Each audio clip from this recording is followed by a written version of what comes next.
Hello everyone, रामनेट JRF channel में आपका स्वागत है। आप सब कैसे हो? उम्मीद करती हूँ आप सब अच्छे होंगे और अपनी पढ़ाई अच्छी तरीके से कर रहे होंगे। तो आज इस वीडियो में हम डिस्कस करेंगे जो हमारा पेपर 1 है उसकी यूनिट 10 उच्च शिक्षा प्रणाली हायर एजुकेशन। इसमें हमारा एक मोस्ट इम्पोर्टेंट टॉपिक आता है और उससे बहुत सारे हमारे क्वेश्चन बनते हैं। आज हम उसको डिटेल में कवर करेंगे। तो ये टॉपिक है हमारा स्वतंत्रता के पश्चात उच्च शिक्षा हायर एजुकेशन आफ्टर इंडिपेंडेंस। ये टॉपिक बहुत ही इम्पोर्टेंट है और इसमें बहुत सारे नाम दिए हुए होते हैं, वो हमें याद नहीं रहते। लेकिन मैं आज आपको इन सब के जो आयोग या कमीशन हैं उनको आपको डिटेल में कवर करवाऊंगी, जिससे आपको बहुत ही ज़्यादा हेल्प मिलेगी। अगर आपने ये टॉपिक बिल्कुल भी नहीं पढ़ा है तो ये वीडियो देखने के बाद आपके सारे टॉपिक क्लियर हो जाएंगे। तो इसमें हम देखेंगे कि स्वतंत्रता के पश्चात उच्च शिक्षा यानी स्वतंत्रता के बाद भारत सरकार ने देश में उच्च शिक्षा का सुधार करने एवं बढ़ावा देने के लिए कई कदम उठाए हैं। वे देखते हैं क्या क्या हैं। तो सबसे पहले हम देख लेते हैं कि हम इसमें क्या क्या कवर करेंगे। तो फ्रेंड्स, अगर आप इस चैनल पर न्यू हो और आपने अभी तक इस चैनल को सब्सक्राइब नहीं किया है तो आप इसे सब्सक्राइब करें और साथ में बनी बेल आइकन को प्रेस कर दें, जिससे सभी वीडियोज़ के नोटिफिकेशन आपको टाइम टू टाइम मिलते रहें। तो पहला हमारा जो पॉइंट आता है राधा कृष्णन आयोग, और जो हमारा दूसरा है वो है मुदालियर आयोग।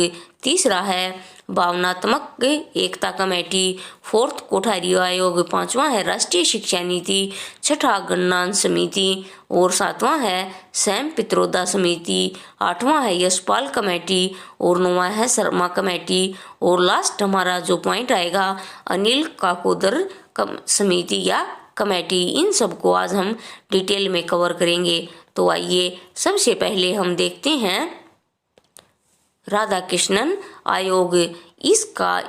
इसमें जो पॉइंट एग्ज़ाम की दृष्टि से इम्पोर्टेंट है मैंने वे यहाँ पर नोट किए हैं, तो आप इस वीडियो को ध्यान से देखें।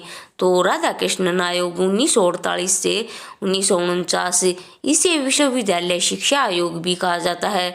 तो ये पहली ही लाइन और इसका ईयर मोस्ट इम्पोर्टेंट है। तो आप ये ध्यान रखें कि 1948 और 49 कई बार 48 और कई बार 49 एग्जामिनर पूछ लेता है। तो आप इन दोनों ईयर को ध्यान रखें, इनसे कंफ्यूज नहीं होना है कि 48 आएगा या 49। आप दोनों को ही ध्यान रखें। अगला है इसे विश्वविद्यालय शिक्षा आयोग भी कहा जाता है। ये क्वेश्चन बहुत बार आया है और आगे भी आ सकता है। तो आप इसको ध्यान रखें कि राधा में एग्जामिनर पूछता है कि राधा कृष्णन आयोग का दूसरा नाम क्या है, तो विश्वविद्यालय शिक्षा आयोग। या कई बार पूछ लेता है कि विश्वविद्यालय शिक्षा आयोग का दूसरा नाम क्या है, या विश्वविद्यालय शिक्षा आयोग किसे कहा जाता है, तो राधा कृष्णन आयोग। नेक्स्ट पॉइंट है डॉक्टर सर्वपल्ली राधाकृष्णन की अध्यक्षता में इस आयोग को स्थापित किया गया। तो राधाकृष्णन का पूरा नाम है डॉक्टर सर्वपल्ली राधाकृष्णन। इस आयोग का उद्देश्य भारतीय विश्वविद्यालयों शिक्षा व्यवस्था की समस्याओं, वर्तमान परिस्थितियों का अध्ययन और उनमें सुधार एवं भविष्य की आवश्यकताओं के अनुसार सुझाव देना था। तो इस आयोग का उद्देश्य था कि भारतीय विश्वविद्यालय में जो भी समस्याएं प्रॉब्लम आ रही हैं और उनकी जो सिचुएशन है उनका अध्ययन करके उनमें सुधार करना और आगे जो फ्यूचर में जो भी इनमें स्कीम लागू किए जाएंगे उनके लिए सुझाव देना। अगला पॉइंट है इस आयोग में कहा गया कि 10 की बजाय 12वीं की माध्यमिक शिक्षा का सुझाव दिया गया और कहा कि विश्वविद्यालयों में प्रवेश इंटरमीडिएट 12वीं के बाद हो, यानी जो स्कूल है एजुकेशन है वो 12वीं तक दी जाए और विश्वविद्यालय में जो एडमिशन है वो 12वीं के बाद यानी इंटरमीडिएट के बाद होना चाहिए। इन्होंने कहा कि विश्वविद्यालय अनुदान आयोग की स्थापना करके माध्यमिक शिक्षा और उच्च शिक्षा के एकीकरण का सुझाव दिया। इस आयोग ने अखिल भारतीय शिक्षा आयोग को स्थापित किया गया। इन्होंने ये भी कहा कि ग्रामीण विश्वविद्यालयों की स्थापना की जाए और वैल्यू एजुकेशन की बात की तो राधाकृष्णन आयोग ने जोर दिया कि जो भी ग्रामीण क्षेत्र हैं उनमें यूनिवर्सिटीज़ की स्थापना की जाए और जो वैल्यू एजुकेशन है उसको भी बढ़ावा मिलना चाहिए। तो ये सब सारी बातें आप ध्यान रखें। अगला आता है हमारा मुदालियर आयोग 1952 या 1953। तो आपको ये ईयर भी याद रखने हैं और इसकी डेट है 23 सितंबर 1952। इस आयोग को माध्यमिक शिक्षा आयोग भी कहा जाता है। अगला पॉइंट है, इस आयोग की स्थापना डॉक्टर लक्ष्मण स्वामी मुदालियर की अध्यक्षता में की। तो जैसे राधाकृष्णन आयोग को विश्वविद्यालय शिक्षा आयोग कहा जाता था, उसी तरह से मुदालियर आयोग का दूसरा नाम है माध्यमिक शिक्षा आयोग। ये जो पॉइंट है और इसका ईयर है मोस्ट इम्पोर्टेंट है। आप इस पर कितनी ही बार इम्पोर्टेंट आप लगा लो, क्योंकि इनसे क्वेश्चन हमारे बनते ही बनते हैं। तो मुदालियर आयोग का दूसरा नाम है माध्यमिक शिक्षा आयोग, या ये क्वेश्चन भी पूछ सकता है एग्जामिनर की माध्यमिक शिक्षा आयोग किसे कहा जाता है। तो मुदालियर आयोग। और मुदालियर आयोग कब बना था, तो 1952 या 1953। ये भी आप याद रखें। इस आयोग ने पहली बार 3 वर्ष माध्यमिक और 4 वर्ष की उच्च शिक्षा प्रणाली होनी चाहिए।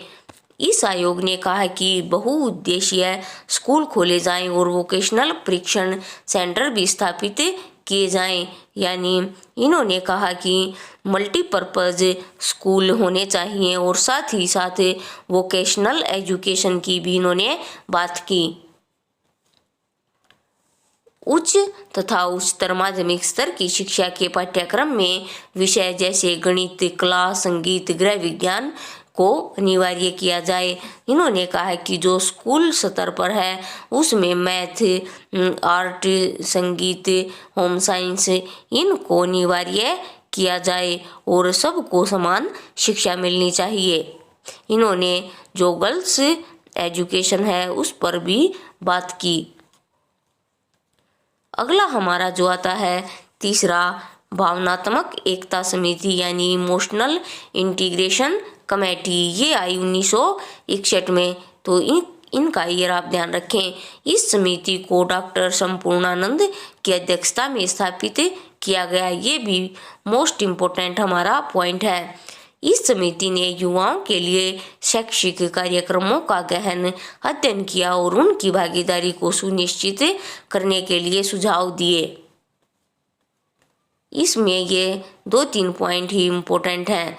अगला हमारा जो मोस्ट इम्पोर्टेंट आयोग आता है वो है कोठारी आयोग। इसका जो ईयर है 1964 या 66। तो इसका ईयर आप जरूर याद रखें। कोठारी आयोग में शिक्षा के सभी पक्षों तथा विषयों पर बात की गई। यानी जो कोठारी आयोग था उसमें एजुकेशन के सभी पहलुओं पर बात की गई। ऐसा कोई भी टॉपिक इन्होंने नहीं छोड़ा जिस पर इन्होंने बात नहीं की। इस आयोग ने शिक्षा तथा अनुसंधान दोनों ही देश की समस्त आर्थिक, सांस्कृतिक तथा आत्मिक विकास एवं प्रगति के लिए निर्णायक हैं।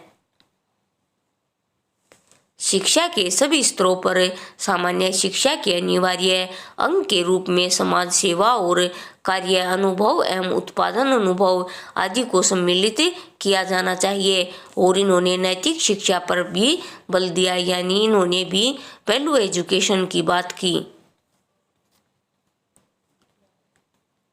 इन्होंने कहा कि माध्यमिक शिक्षा को व्यावसायिक बनाया जाए। विद्यालयों के लिए अध्यापकों के प्रशिक्षण तथा श्रेणी पर विशेष बल देना चाहिए। यानी स्कूलों में जो टीचर हैं उनको ट्रेनिंग देनी चाहिए तथा श्रेणी के आधार पर विशेष बल देना चाहिए। शिक्षा के पुनर्निर्माण में कृषि और कृषि में अनुसंधान तथा इससे संबंधित विज्ञानों को उच्च प्राथमिकता दी जानी चाहिए, यानी शिक्षा के क्षेत्र में एग्रीकल्चर और उसमें रिसर्च करने संबंधित विज्ञानों को उच्च प्राथमिकता देनी चाहिए। तो ये सब कोठारी आयोग में कहा गया। अगला है हमारा नेशनल एजुकेशन पॉलिसी। ये आई 1968 में। श्रीमती इंदिरा गांधी के नेतृत्व में राष्ट्रीय शिक्षा नीति जो विधेयक लोकसभा में 1968 में पारित किया गया। तो ये अभी आप याद रखें।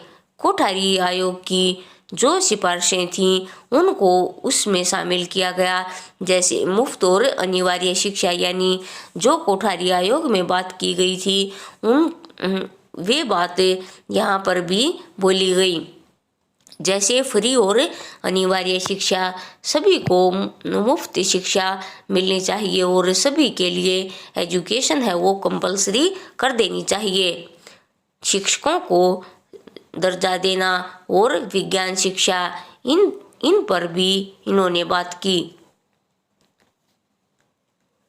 10+2+3 पैटर्न की सिफारिश की गई और इसे लागू भी किया गया, यानी जो ये 10+2+3 इसको लागू करने की सिफारिश की गई और आगे चलकर यह लागू भी हो गया। शिक्षा के सभी पहलुओं पर बात की गई, यानी इसमें जो एजुकेशन से रिलेटेड जो भी बातें थी उन पर बात की गई। अगला है हमारा गणनाम समिति। ये आई 1993 में। इसके पॉइंट देखते हैं। मेन अकादमिक उत्कृष्टता को सुनिश्चित करने के लचीलापन और स्वायत्तता दी जाए। और इन्होंने कहा कि डीम्ड विश्वविद्यालय की बढ़ती संख्या को नियंत्रित या कंट्रोल किया जाए, यानी उस टाइम पर ज़्यादा डीम्ड यूनिवर्सिटियाँ खुल रही थी, तो इन्होंने कहा कि इन पर रोक लगानी चाहिए। नेक्स्ट पॉइंट है उच्चतर शिक्षा पर राष्ट्रीय आयोग की स्थापना की जाए। अगला हमारा आता है सैम पित्रोदा समिति। तो ये आई 2005 में। कहीं कहीं भी पर 2006 भी लिखा है, लेकिन वो सही नहीं है। आप ये ध्यान रखें कि सैम जो पित्रोदा समिति आई थी ये 2005 में आई थी। इसे 2005 में स्थापित किया गया। इसे राष्ट्रीय ज्ञान आयोग के नाम से भी जाना जाता है, नेशनल नॉलेज कमीशन। तो ये जो इसकी फुल फॉर्म है या इसका ये दूसरा नाम है NKC, ये आप याद रखें, नेशनल नॉलेज कमीशन। ये क्वेश्चन बहुत बार आया है और आगे भी आ सकता है, तो आप याद रखें कि जो सैम पित्रोदा समिति है जो 2005 में आई थी उसको उसके दूसरे नाम से भी जाना जाता है, जिसका नाम है नेशनल नॉलेज कमीशन। इसमें कहा गया कि देश में विदेशी विश्वविद्यालय की स्थापना की जाए, यानी इन्होंने कहा कि जो हमारा देश है उसमें विदेश जो फॉरेन यूनिवर्सिटी है उनको यहाँ पर लाया जाए। और बोला कि 2015 तक 1500 विश्वविद्यालयों को स्थापित किया जाए, यानी 2015 तक यहाँ पर 1500 यूनिवर्सिटियों को स्थापित कर दो। ये सारी बातें किस में बोली गई? सैम पित्रोदा समिति कब आई थी? ये याद रखें, 2005 में आई थी। आगे है यशपाल कमेटी। ये आई थी 2009 में। इस कमेटी ने कहा कि डीम्ड विश्वविद्यालयों को समाप्त किया जाए या उन्हें पूर्ण विश्वविद्यालय बनाया जाए। इन्होंने इस बात पर जोर दिया कि जो बहुत ही ज़्यादा डीम्ड यूनिवर्सिटी ओपन हो रही थी उनके बारे में कहा कि इनको या तो पूरी तरह से ख़त्म कर दो या इसे पूर्ण रूप से विश्वविद्यालय का दर्जा दे दो। इस कमेटी ने सेट एंट्रेंस एग्ज़ाम करवाए जाएं, ये बात कही। तो जो यशपाल कमेटी है इन्होंने एंट्रेंस टेस्ट पर भी जोर दिया। नेक्स्ट पॉइंट है प्रत्येक विश्वविद्यालयों में रिसर्च अनुसंधान अनिवार्य करना चाहिए, यानी जो भी यूनिवर्सिटी है उसमें रिसर्च होना बहुत ही ज़रूरी है। आगे हम देखते हैं शर्मा समिति। तो इसके जो मेन पॉइंट है वो भी हम देख लेते हैं। शर्मा समिति ने भारत में विज्ञान एवं प्रौद्योगिकी शिक्षा के विकास पर सुझाव दिए। विश्वविद्यालय अनुदान आयोग द्वारा प्रतिवर्ष विज्ञान में शोध के प्रोत्साहन हेतु 500 करोड़ रुपए खर्च किए जाएं। ये सब बातें बोली शर्मा समिति ने कि विश्वविद्यालय अनुदान आयोग द्वारा एवरी ईयर जो साइंस है उसमें रिसर्च के लिए 500 करोड़ रुपए खर्च किए जाएं। तो ये भी आप ध्यान रखें। अगला हमारा और लास्ट जो हमारी कमेटी आती है वो आती है डॉक्टर अनिल काकोदकर समिति। ये 2011 में आई। तकनीकी शिक्षा में सुधार करने की नीति का एक निश्चित रूप हो और इन्होंने अनुसंधान के लिए बजट निर्धारित किया जाए। इन्होंने ये बात कही। और भी छोटी मोटी जो कमेटी हैं वो रहती हैं, वो किसी और वीडियो में मैं आपको करवा दूंगी।